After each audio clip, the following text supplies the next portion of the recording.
कोई भी आर्गूमेंट में जीतने की कोशिश नहीं करना। हर आर्गूमेंट में हार जाओगे, जिंदगी जीत जाओगे। कभी कभी नहीं सोचना कि बाप का घर छूट गया। बाबुल का घर कभी छूटता नहीं है। ठीक है, बातचीत करते रहना। कभी भी कोई बातचीत खत्म किए बगैर नहीं सोना। बातचीत कोई अगर शुरू हो जाए तो उसको कंक्लूड करना, और कंक्लूजन में हार जाना। जिंदगी जीत जाओगे।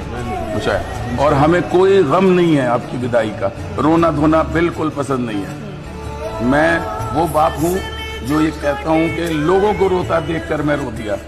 लोगों को रोता देखकर मैं रो दिया, वरना बेटी विदा करके बहुत खुश हुआ था मैं बहुत खुश हूँ।